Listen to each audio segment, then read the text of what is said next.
Hello and good morning, Carlton. How are you doing today?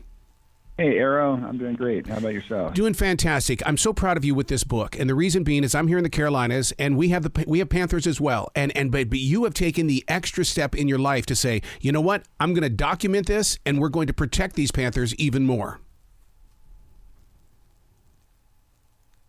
Thank you. Yeah, my goal is that you have female Panthers in the Carolinas and a breeding population once again, and that we can protect a wildlife corridor that keeps the Panthers in the Everglades connected all the way up to the Appalachians.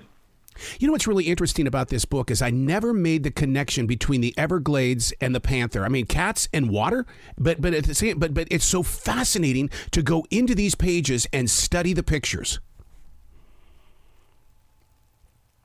It's not something you think about. And it's not that they necessarily love water. It's that we as Americans who came in to the eastern United States had conflict with panthers, and we hunted them out of existence everywhere east of the Mississippi River other than the remote swamps of the southern tip of Florida. And it's because, in my opinion, it's because those swamps were so inhospitable that no people wanted to live there. Right. And that's why the Seminole and the Miccosukee people persevered as the only unconquered tribes in America.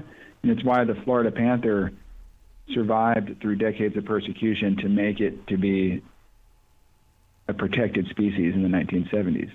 You know, it's so funny that when you said Florida Panthers, because right away I'm thinking of our football team, the Carolina Panthers, and the Jaguars and the Panthers both went on at the same time. I'm shocked that the Jaguars were the Panthers from the very beginning, because that state of Florida loves their Panthers.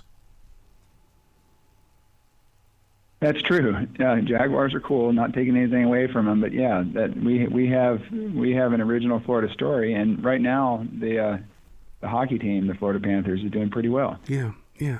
So do you feel like John Lawson, in the way that you have trekked the lands, you have documented the stories and captured the pictures?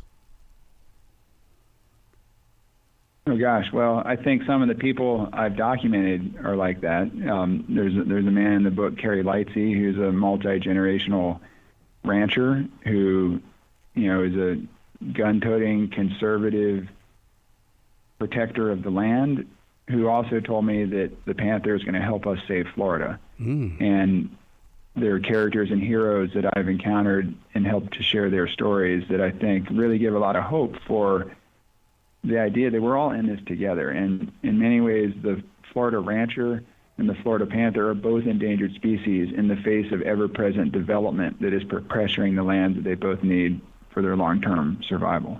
I study Native American spirituality, and as a totem animal, the panther helps us navigate within and without, transforming doubt into strength.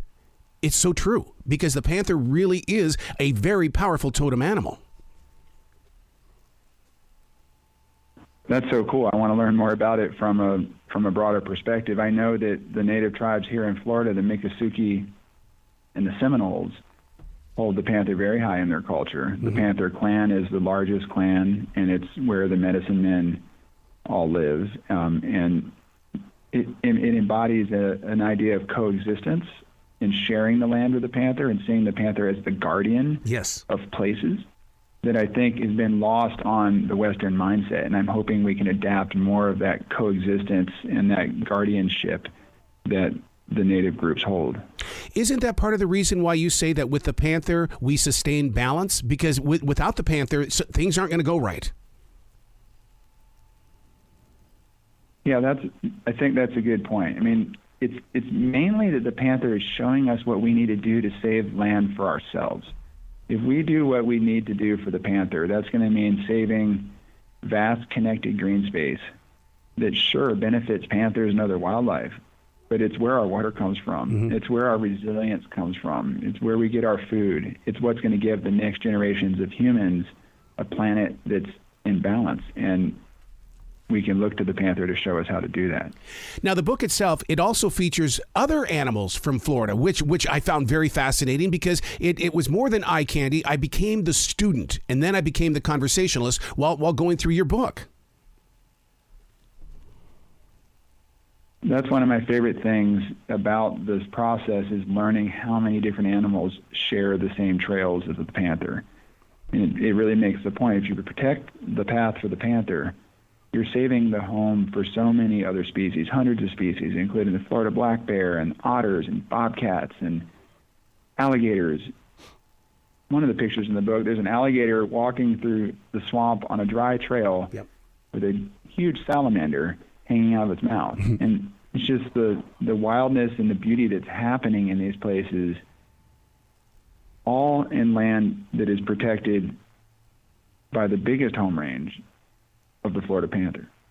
Do you feel like you were called to write this book in the way of saying, this book right here is for the present, but it's also for that reader that's going to find it in 10 to 15, 20 years? I was definitely called into the cause that the book represents. You know, I founded the Florida Wildlife Corridor Project in 2010 to try to use storytelling to elevate this opportunity to protect a connected network of land through the state of Florida. And that led me to cattle ranchers, to the story of the Florida black bear, and then ultimately to the story of the Florida panther, which I believe is the ultimate ambassador and emblem of saving these big wild places. So this book, and there's also a brand new film called Path of the Panther streaming on Disney Plus and Hulu under the National Geographic tile.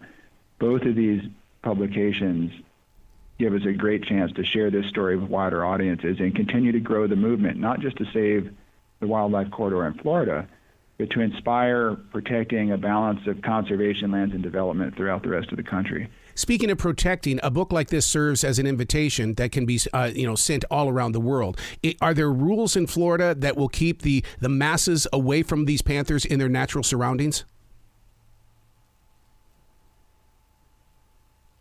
In Florida, we have lots of conservation land, 10 million acres of public lands that are increasingly pressured by development. And we also have millions of acres of cattle ranch and timberlands and forest and orange groves. And there's some new laws that went in place in 2021. The Florida Wildlife Corridor Act recognizes the importance of a connected network of habitat that includes the public and private lands working together as a whole. And it's all voluntary and incentive-based, but the state leaders have invested nearly $2 billion in their budgeting across the past 3 legislative sessions to do new habitat protections, to pay for conservation easements, to give ranchers and farmers alternatives to development. And that sort of investment is hugely helpful for striking that balance, and it's going to give the panthers a path to continuing their recovery.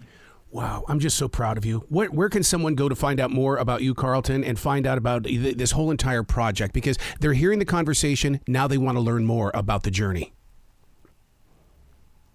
Start with pathofthepanther.com. There's some great calls to action, links to the book and the film.